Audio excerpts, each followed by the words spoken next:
શું હતું શું નહીં તો સમય વાત મારે મૂડ જ નહોતું અને પટુ તો ગુસ્સે થઈ ગયું હોય કે હજી સુધી પટુ જોડે આપણે વાતચીત થઈ નહીં બરાબર.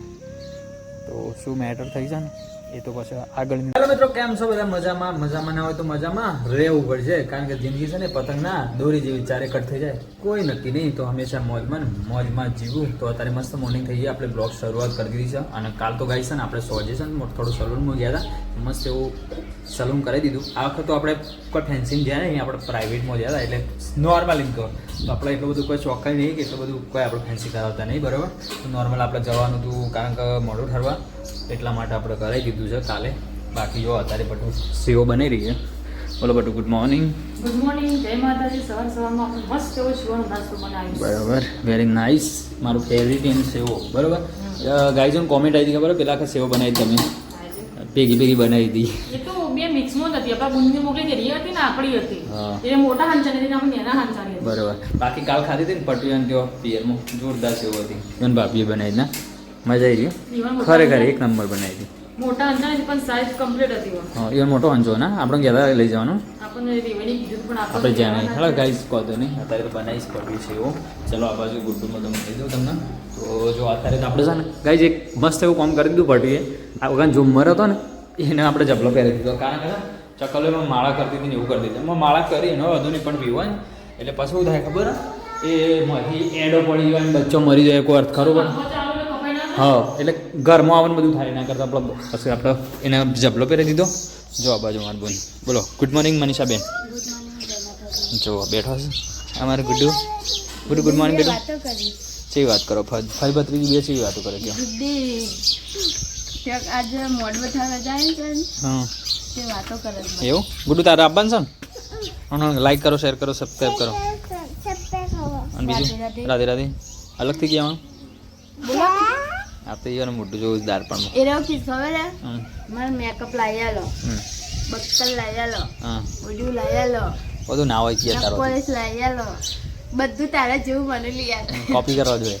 ગાઈ જો હવે બે જણો બેઠો હોય, બાકી વૈકાણ અમારે વાલજી હોત ને પાછા વૈકાણ હોત પણ વાલજી અમને કાલે વિસનગર ગયા છે. એમના કાલે પપ્પા મૂક્યા હતા, બાકી કાલ તો પરમ દિવસ મૂક્યા હતા. અને આપણે પાસે એના મૂકીને આવ્યા પછી આપણે સાસરી ગયા હતા. તો ફાઇનલી અત્યારે જો મહેમાન ગદી જવાનું છે એટલે આપણે પેલા મસ્ત સેવનો નાસ્તો કરી દીધું. કેવું તૈયાર? રેડી? ચલો ત્યાં ગાઈ નાસ્તો કરીએ અત્યારે. તો મિત્રો ગુડ ઇવનિંગ, જય માતાજી. તો મિત્રો જો દુઃખ સાથે વાત કરી દીધું છું. સવારે આપણે મસ્ત એવું મોર્નિંગ પણ થઈ હતું અને બ્લોગ બી શૂટ કર્યું હતું. લગભગ આપણે બધી રીતે તૈયારીઓ હતી, આપણે જવાનું હતું મહેમાન હતી બરાબર. પણ સમય ચોઘડિયા પ્રમાણે છે ને થોડી પટુ જોડે મારે થોડી પર્સનલ મેટર થઈ ગઈ એટલે તમને શેર નહોતું કર્યું હતું અને શેર કરી બી નહીં શકું, કારણ કે મારી થોડી પર્સનલ મેટર હતી એટલા માટે. તો આપણે વ્લોગ બી શૂટ કરવાના હતા અને મહેમાન ગતિ જો ફાઇનલી જઈને જાય, આપણે કોઈને લાગવા બી નહીં દીધું કે આપણે આવી મેટર થઈ છે કે શું થયું શું નહીં બરાબર. કારણ કે હાલ તો બધું પ્રાઇવેટ જ રહેશે. તમારે કદાચ કોઈની કોમેન્ટ આવે ને તો બી આપણે જવાબ નથી આપવાના, કારણ કે એ અમારી પર્સનલ મેટર છે. અને તો બી આપણે કોઈ દિવસ એવો હશે તો બ્લોગ થ્રુ આપણે પાછા એ વસ્તુ જણાવશું બરાબર. હાલ આપણે બ્લોગ શૂટ કરવાનો અંદરથી વિચાર જ નહીં આવતો, આમ એટલો બધો મૂડ જ નહીં. પણ તો બી છતાં બ્લોગમાં એવું થયું કે સવારે બ્લોગ પટુએ શૂટ કર્યો, મેં બી કર્યો, બધું જ કમ્પ્લીટ હતું, અમારે જોડે બધું રેડી હતું. પછી અમારે જવાનો ટાઈમ થયો મહેમાન હતી એટલે બધું થયું, જે થયું એ બરાબર થયું છે. તો બી છતાં અમે પટું બધા સાથે જો આપણે રિટર્ન બી આવી ગયો, અત્યારે બી આવી ગયો.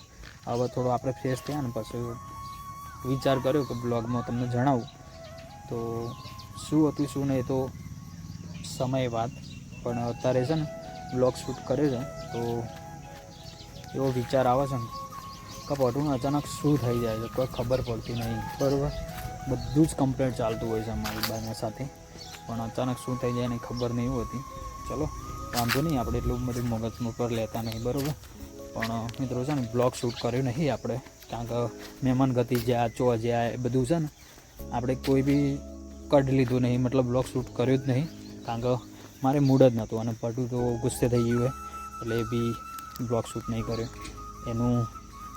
એનો પ્રશ્ન એના જોડે રહ્યો, મારો પ્રશ્ન મારે જોડે રહ્યો. પણ મેં વિચાર્યું કે ચાલો તમને બ્લોગમાં શૂટ કરી કહી દઉં અને થોડું મન ઉપરથી મન હળવું થઈ જાય એટલા માટે. બાકી હજી સુધી પટુ જોડે આપણે વાતચીત થઈ નહીં, બરાબર. તો શું મેટર થઈ છે ને એ તો પછી આગળની વાત, એ તો સોલ્વ થઈ જશે આજ નહીં તો કાલેથી. ઘરમાં તો વાસણ ખખડ્યા કરે, બરાબર, એવું છે એટલે રહેવાનું. મિત્રો બસ બ્લોગમાં આટલું જ શેર કરીશું તો બધું સોલ્વ થઈ જશે. બાકી કોઈ ટેન્શન લેવાની જરૂર નથી. આપણે તો અમારી પર્સનલ મેટર હોય તો પર્સનલ જ શેર મતલબ સોલ્યુશન કરવું પડે તો આપણે સોલ્યુશન કરી લઈશું. તો બોલો આજ વિડીયોમાં આટલું જ. જય માતાજી. મળીએ પછી આપણે કાલ નવા બ્લોગમાં. બધાને જય માતાજી.